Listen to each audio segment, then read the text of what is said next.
I'd like to welcome you back to Our Take on Cruise with Roger and Shannon, or Shannon and Roger. My name's Roger Blum with Cruise and Port Advisors, and no, this is not Shannon McKee fishing. I think that's what she's doing. Shannon is off on another adventure, so we have a split edition. She'll fill you in just a few minutes, but I am here back in beautiful Miami Beach. It is hurricane season, as many of you know, and unfortunately people in the Grenadines, Grenada, the southern part of Jamaica know about Beryl, and just this week we've had Debbie come up through Florida, and it's a tough time of year. For cruise ships, it's a little bit easier, believe it or not, because cruise ships can get out of the way of storms. Whereas if you're living on land, and particularly on an island, it's a matter of luck. That being said, some cruise ships did have some diversions this week. Some of the Tampa ships and Jacksonville ships had to either come in early or make their cruise a little bit longer. But the good thing is cruise lines and cruise ships can get around it and still make sure that you have a comfortable experience. But besides for that, with the cruise industry, that's what we're here to talk about.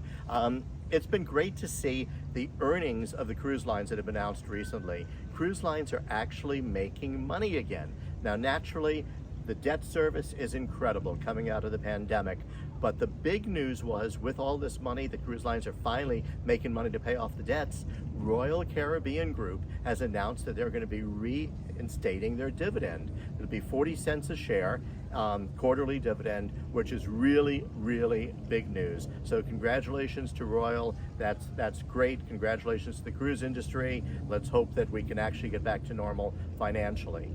Besides for that, I'm not going to talk long because I know Shannon's got a lot to talk about, but I would like to take my hats off and congratulate on the Alaskan Railroad. So everyone knows the Alaskan Railroad, especially if you've done the train from up to Denali. It's an incredible, incredible experience. Well, they also own the dock in Seward, and that dock has actually needed a little bit of work.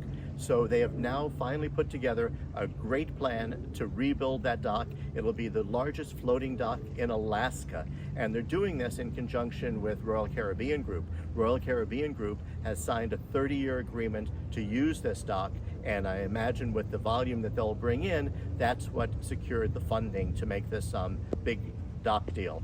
It's something that I used to do. I did many of these type of deals where the cruise line guaranteed a certain volume, then the port or the city or whoever owned it could then take that guarantee to the bank and get funding. So congratulations to Alaska Railroad. Seward is amazing. It's an incredible experience for those of you who have done Alaska cruises. There's basically the round trip cruises you can do from Vancouver or Seattle, but the Gulf of Alaska cruises departing from Vancouver and ending in Seward and coming back, that's a whole other experience going up through the Gulf of Alaska. So congratulations Alaska Railroad, and congratulations Royal Caribbean for the dividend.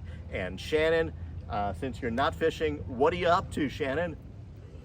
Hey Roger, great to see you. How did you know that I was actually out there fishing this week? In fact, that's exactly what I've been doing. We took a little mini break to North Carolina, and we are looking for some work-life balance out here. And while we're out here, I am doing some work because I always try to take a few tours to understand what the latest and greatest is out there in the adventure community. We had some great times taking a kayak down some rafting, doing a little river rafting. I wouldn't say river rafting, but kayaking down some rapids, which was a lot of fun.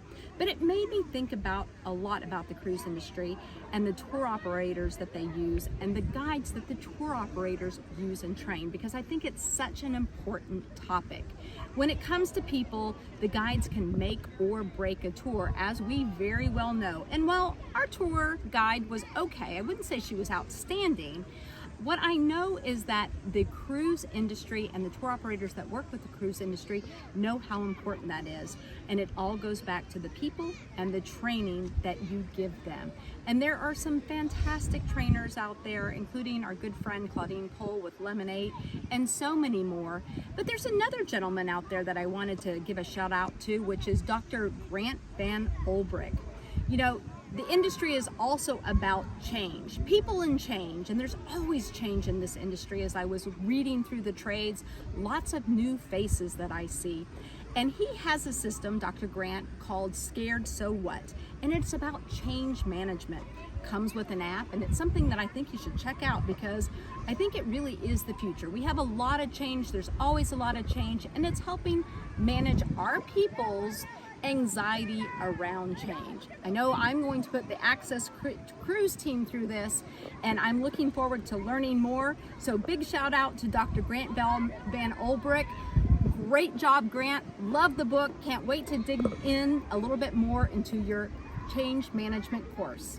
That's it for me this week, Roger. I'm going to head on out and spend a little time this afternoon with the family after getting done with some work this morning. So we'll see you next week. Bye.